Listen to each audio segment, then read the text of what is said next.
Hey guys, I have the WPL FAV, which stands for Fast Attack Vehicle. The only changes I made to it, I did put these wider tires on it. These actually came from my little $40 Jeep RC, the scale one. And it fits this perfect. And where they stick out nice and wide, it allows the steering not to bump in. It just barely clears that black chassis right there. So it's like almost like these things were made for the thing. Also got a 2S lipo on it. It's a 25C 1000 milliamp hour lipo, which already a lipo is an improvement from the lithium ion. It's not a huge improvement, but it is somewhat. It's a little bit more powerful. Not much though, and also it's 1000 milliamp hour, where the stock lithium ion's 500, so I doubled the runtime right there. And I got 2 of these batteries, so I would say it probably runs for about an hour, maybe even more. And with these wider tires, it doesn't flip over as much, made it a lot more stable.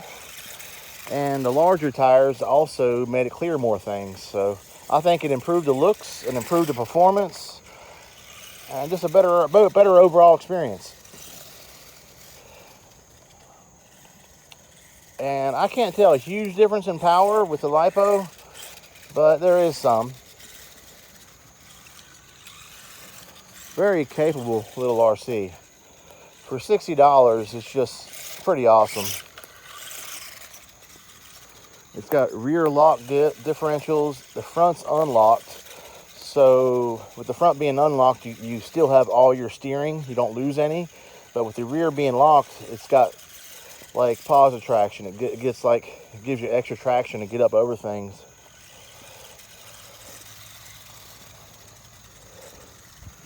This thing is just a lot of fun. And who doesn't like, having fun with something that doesn't cost an arm and a leg?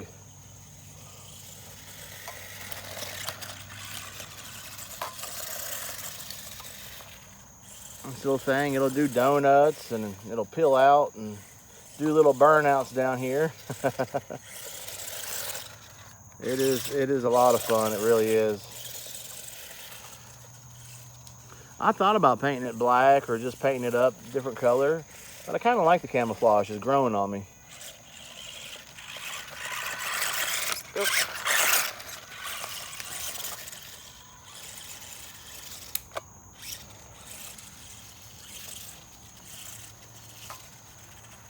And I mean, some of this terrain down here, I have trouble with some of my 12 scale vehicles getting over it.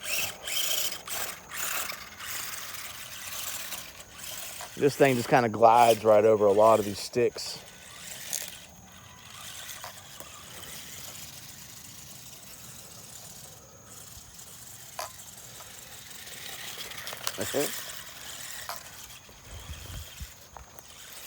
Just a lot of fun. I think it looks really cool with these tires on it.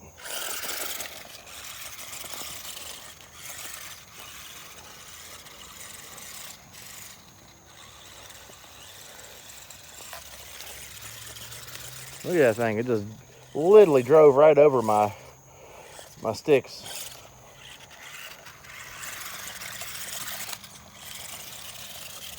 I couldn't get to do that with the stock tires. With these larger tires on it, it definitely helps it.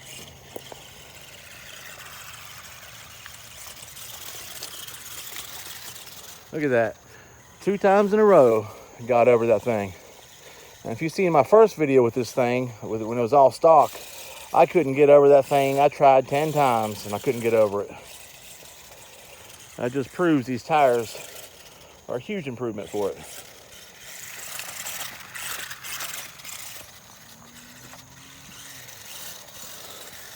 You can probably find these tires on eBay or on Amazon. Actually, any of the MN brand tires would fit as long as you got spacers. You need something to make them stick out a little bit longer. And the way these tires are built, they got built on spacers. Let me show you what I mean. I don't know if you can really tell. Right there, the actual, where it connects to the tire actually sticks out just a little bit past the wheel itself. And that's what makes it stick out nice and wide. I know the other tires that I have that do fit this, they're too close, and when you turn, it hits that chassis right there. So the tire comes in further, hits the chassis, and you can't steer, so it's no good. If you can't steer, you can't drive it. But these tires seem to be no problem at all. And I wasn't using them anyway. I didn't want to use them on that little Jeep. I didn't like them on it. So they were just in my parts bin. And lo and behold, they work perfect for this little thing. That's why I like to keep things. Even if I don't like parts that I take off of other RCs, I keep them. Because you never know when you can use them for something else.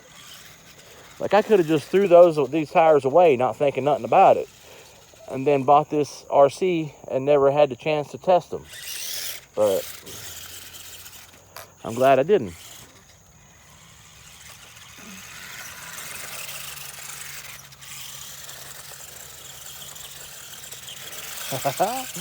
There we go. Little thing is just fun.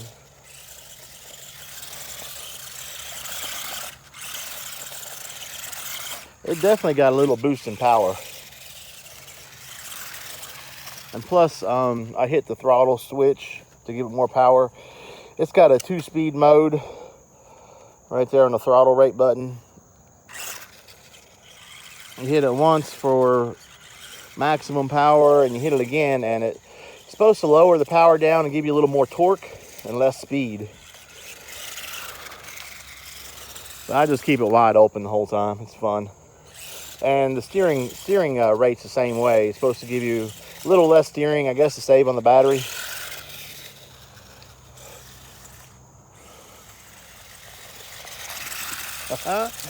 This little thing's a blast. It really is. For all that it costs, it's definitely worth it for me. Now, I did paint some of the motor parts chrome. Thought it added to it a little bit.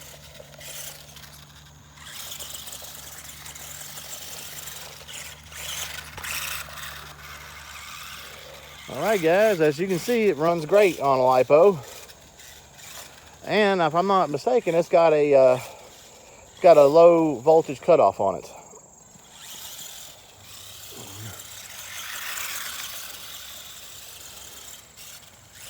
Which that means it's lipo ready.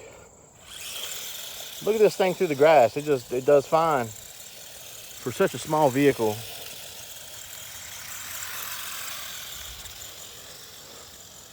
I need to start with a full charge battery and just run it till it's dead and see exactly how much time I have on this battery. But I've noticed this thing just keeps on going and going. I had it out yesterday driving it around, probably 20-30 minutes.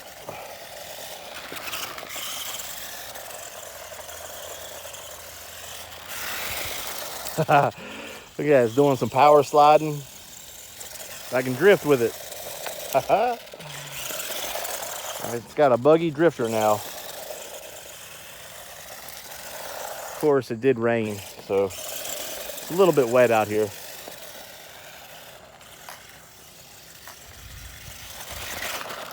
All right, guys, let me know your thoughts on this